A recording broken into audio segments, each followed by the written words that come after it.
Assalamu alaikum кыргыз элим, сиздер менен Ачык Айкын каналы. Ар дайым жаңы жаңылыктарды угуу үчүн биздин каналыбызга катталып, коңгуроочону басып кетиңиздер. 5-чи микрофон. Рахмат, саламатсыздарбы, урматтуу кесиптештер, Масалиев, бүтүн Кыргызстан фракция. Биринчиден, Нурлан мырза, сизди көрө албай калдым.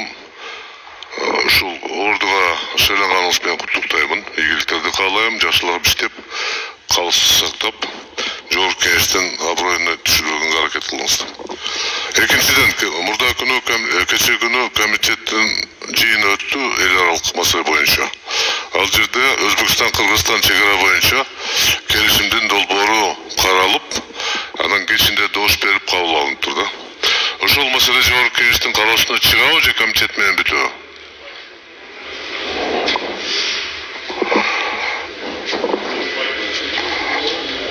Жалпы жыйынга чыгарылабы же чыгарылбайбы? Өзүңүзгө белгилүү болгондой, бул комитеттин чечиминен кийин эки өлкө башчылары аталган келишимге кол койгондон кийин бизге ратификацияга келет. Ошондо карайбыз. Ошого байланыштуу стенограмма үчүн мен расмий түрдө айтып кетейин. Комитеттин жыйыны мыйзамдын талаптарын бузуу менен өткөн болчу. Каралган маселе кагаздары 3 күндөн мурда берилиш керек болчу. Муну мен стенограмма үчүн айтып коеюн. Келечекте бул чоң маселе туудурушу мүмкүн да. Рахмат. Саламатсыздарбы, кесиптештер. Кыдыкбаев Ата журт фракциясынан. Мен айтайын дедим эле, чегара боюнча кичине этият мамиле кылсак, анан эсиңиздерге бир нерсени коллегалар сала кетсемби дегем. Раматылык чубак ажыбыз айткан, чегара маселесин билбесең аралашпа депчи. Же болсо берип болсо дагы чечкиле деп. Анан мен мындай тарыхка кайрыла кетсек, Акай убагында Үзөң Кугуш менен Кытай менен чегарабызды чечкенбиз. Бүгүнкү күндө тынчпыз. Андан кийин Бакиев убагында дагы Каркыра, Токмоктогу жерлер, Көлдөгү, Таластагы жерлер боюнча дагы маселе чечилди. Бүгүнкү күндө тынч жашап атабыз.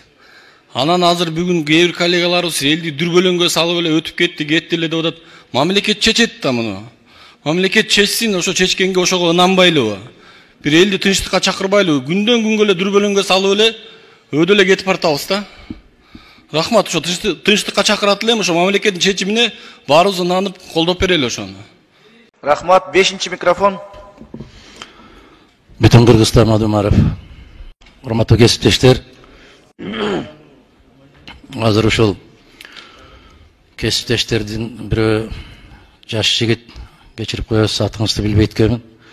Бир кесиптештер деп, ошол кесиптештердин жашына жеткенче сиз дагы далай жолу ушундай сөздөргө кабыласыз.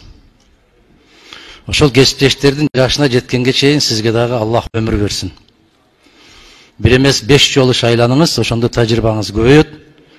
Кеп эмне жөнүндө болуп атканды жакшыраак түшүнүп алабыз. Кеп өткөрөсүңөрбү, өткөрбөйсүңөрбү, бардык нерсе мыйзамдын чегинде болсун деген талап болуп атат. Конституцияда кандай жазылса, биздин регламентте кандай жазылса, эреже ошондой болсун деген талап болуп атат. Мына ушундай чегараны чечебиз, ушундай керек болуп калды десе, колуңарга кармабай туруп, окубай туруп, кол берген, добуш берген туура эмес деген маселе кетип атат. Анын эмнесин дүрүп атат? Ким дүрүп атат аны? Мыйзамдуулукту талап кылып атат. Мыйзам чыгаруу бутагы болуп эсептелебиз биз жогорку кеңеш. Эгерде биз мыйзамды тебелеп, биз конституцияны тебелеген болсок, эч кимде мыйзамдуулукту талап кылганга укугубуз жок деген маселе болуп атат. Тегерек ушундай болуп атат. Элди будуң чаңга көтөрүп андай мындайга деп, ошол эл акылдуу болгон үчүн сиздерге добуш берди. Ушул азаматтар барып, ушу биздин маселени чечет деп. Элди будуңга салса эле будуң болуп кете бербейт. Бизге караганда көбүрөөктү билишет, бизге караганда көбүрөөк түшүнөт.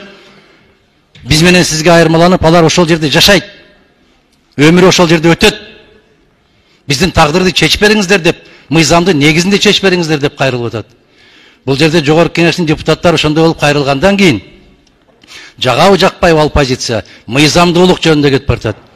Мына парламенттик угуу деди, парламенттик угуу формасы кармалган жок. Комитеттин отуруму деди, комитеттик режим кармалган жок. Ушундай болуп атат. Кийин 10 секунд. Ушул маселени бекеринен стенограмма үчүн деп айтып коюп аткан жерибиз жок. Кийин биз болбосок кийинки урпактар кимге кандай баа беришин билип калсын деген ниет болуп атат. Рахмат. Каналга катталып, мага жакты деген белгини басып, ой пикири калтырууну унутпаңыз. Чымындай жанды чыркаткан чындык биз менен.